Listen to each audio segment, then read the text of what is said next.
Magandang araw mga guys, no? Sana po tayo pagpalain ng Panginoon, no? Flix ko lang yung aking gawa, no? Nakaraang araw, hindi ako makapag-live. Sira na naman yung wifi ko.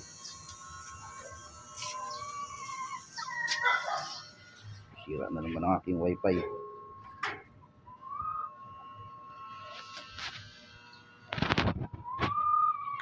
Medyo masikip yung aking mounting counter.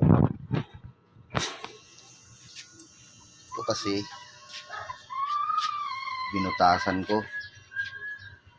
Instead na dito ko ilalagay sa ibabaw yung box burner ko, nilagay ko rito sa ilalim. Ayan. Itong aking dalawang tangke. Nakakunik siya dun.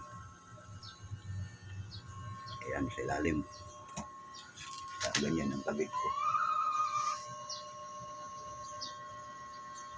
Kasi guys, naubusan na ako ng pambiling tiles. Kaya yung mga tira-tira dun sa baba, dito ko na ikinabit para hindi lang masayang itong mga tiles na ito. Hindi magkaparehas ang kulay. At least kahit malinis lang lagi. I-grout ko pa ito. Kulang pa sa grout. Pati yan, panalinis. 3 araw lang wala yung linis-linis. Ito kinapos ako ito ng tiles. Kinapos ako yan. Yung lugar pala namin, ito yung lugar sa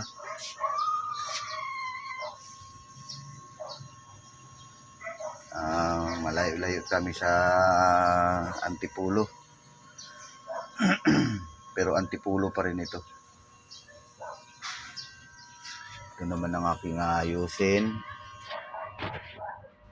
Gumagana naman siya. Ang problema, hindi na umiikot ito. Hindi na umiikot. Kaya yung aking next video, maayusin ko. Bablog ko rin yan. Dito nasira din. Umuugong lang. Tamad namang umikot.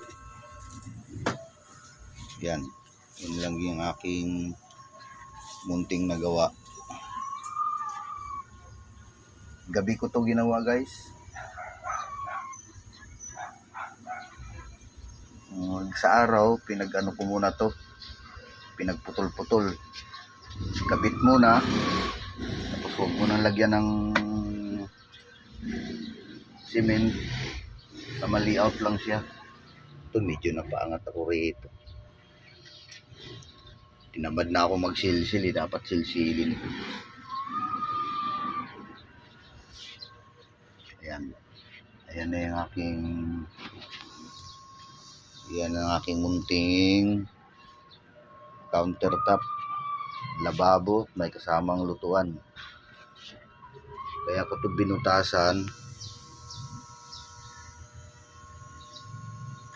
binutasan. Dahil para makatipid sa gas. Pag kawali kasi, 2 kawali kung malalaki, kasya rito. Abot siya rito.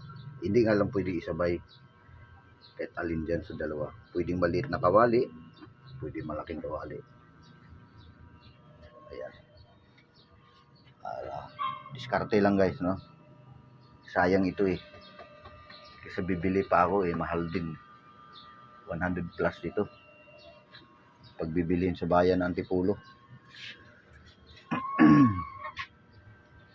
Hindi pa ako nakauwing Caloocan. Sa Caloocan din, meron akong countertop doon na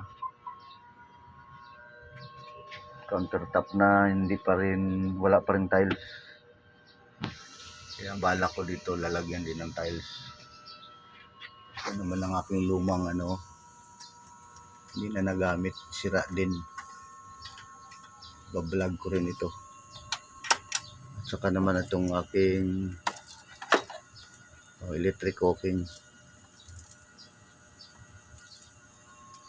Ayusin ko rin yan.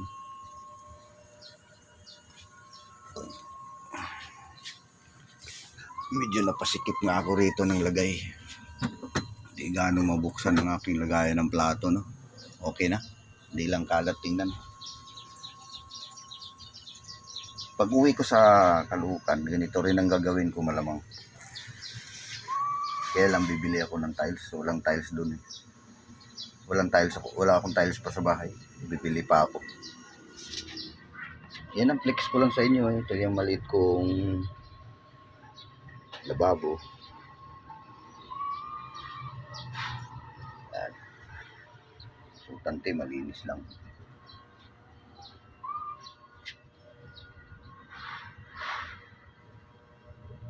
Madami na kaming kapitbahay dito. Dati, ilan lang kami dito.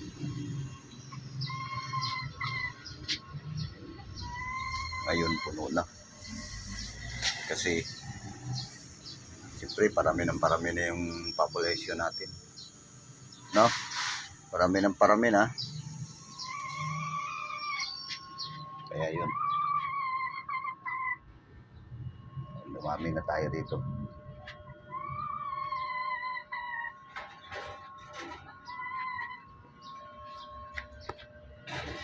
Ito naman ang aking munting shop tutorial.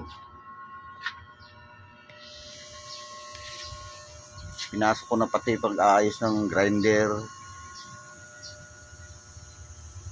barina, washing machine, TV. Ito ang sira naman ito. Tinister ko na ito, di ko lang na-vlog. Sira naman ito, backlight. Ito naman, electric fan. 8 piraso ito. Kailan 2 lang muna inakyat ko. Ito naman ang aking welding machine. May tutorial din ako sa pagwe-welding. 3/4 na bakal, wala pa akong nabili sa junk shop. Bibili pa ako ng 3/4 na bakal para may i-guide ko rin yung tamang proseso ng pagwi-welding. Ito naman ang aking washing machine. Umuugong din. Sira yung gearbox dito. Plastic kasi yung gearbox ngayon. Siguro pudpud na, papalitan ko rin yan.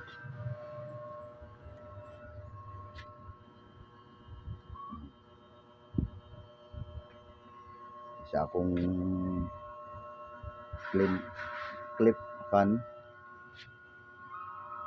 Ito naman ang aking rep. Naluma na kaagad. Inverter to guys. Pati aircon ko rito, inverter. Mahal lang minimum ano rito. Iruin mo 16 ang ano rito. 1 kilovolts dito. 1 kilo mong kuryente rito, 16. Kaya kailangan dito inverter lahat. Napakamahal ng kuryente ngayon. Ito naman yung aking tester.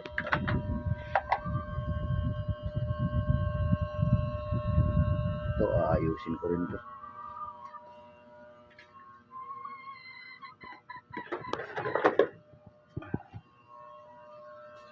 Sira din ito eh. Sira ang aking continuity tester. Bibili pa ako ng isa.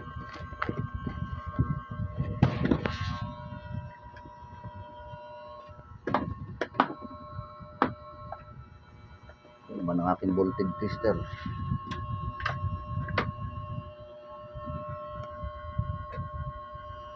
Ito, may tao, baliktad. Ito naman, pag uminit, namamatay. Kaya ko gawa ng paraan yan. Mahalaga kasi dito, no, pag pinasok mo yung mag-aayos ka, pag mag-ayos na yung pagre-repair ka, marunong ka talaga tumingin ng tester. Ay, madali lang pala pagtingin. Marunong kang umiintindi ng tester. Pag hindi ka marunong dun sa mga ohms, ito, di ko naman pinag-aralan ito eh. Ikaw ba naman, lineman dati, no? Tapos napunta sa electric building electrician, industrial. Tapos pasukin mo yung electronics. Kaya ako pinasok, naintindihan ko kasi kung paano i-tester yung ating mga kapasitor, diode, resistor. Kailangan marunong tayo nun. Kasi may kanya-kanyang ano, may kuparad. Yung may kuparad naman, maintindihan mo rin dapat yun kung anong ibig sabihin nun. No? Kahit sino guys, lahat naman ng tao, pag marunong ka lang gumamit ng nakaintindi nito, saka naiintindi nito, saka yung isa pang tester, yung may continuity, ito may continuity rin ito. Kahit sino pwedeng mag-ayos. Importante kasi rito eh, marunong kang ano, marunong kang umintindi ng mga resistor, diode, kapasitor. Kasi kung wala, 1,000 nga yung tester mo, di mo naman alam kung paano gamitin. Hindi wala rin, di ba? Tama lang yung isa lang yung tester, totoo naman.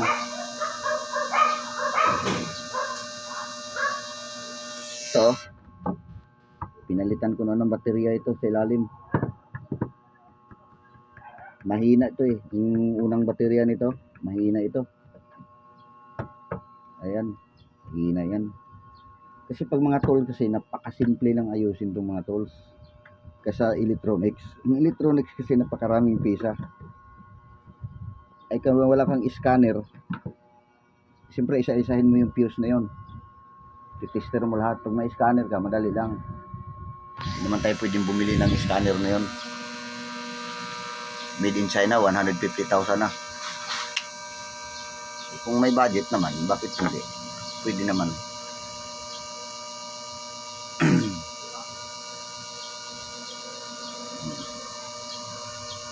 Yan ang mga basic, ano lang yan, basic. Yung itong electric fan kasi, mga basic lang ito eh. Basic electronics lang ito.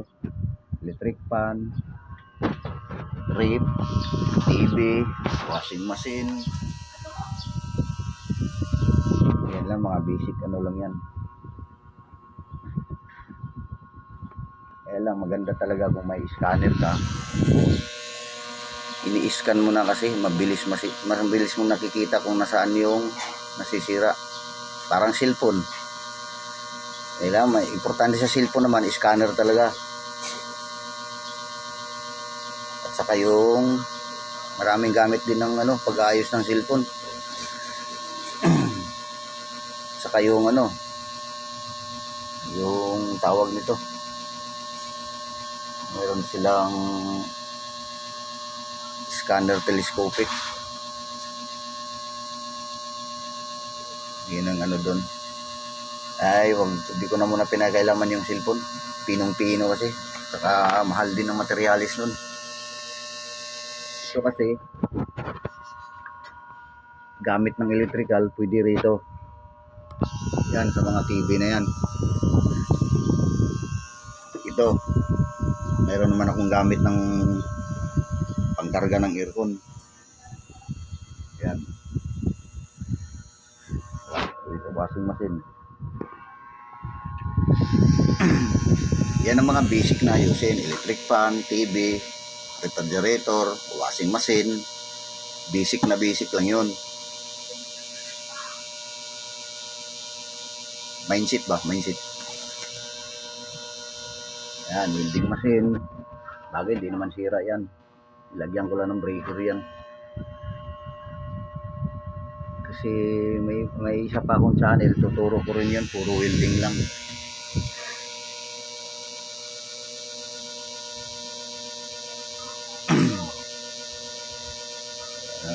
hindi ako ano, dami pa akong ano, pero hindi pa dumarating. Mga materials po, mga gamit pa ulit. Maliit pa lang yung ano. Ayun lang guys, no. Maraming salamat po sa panunod. Magandang umaga lahat. God bless po.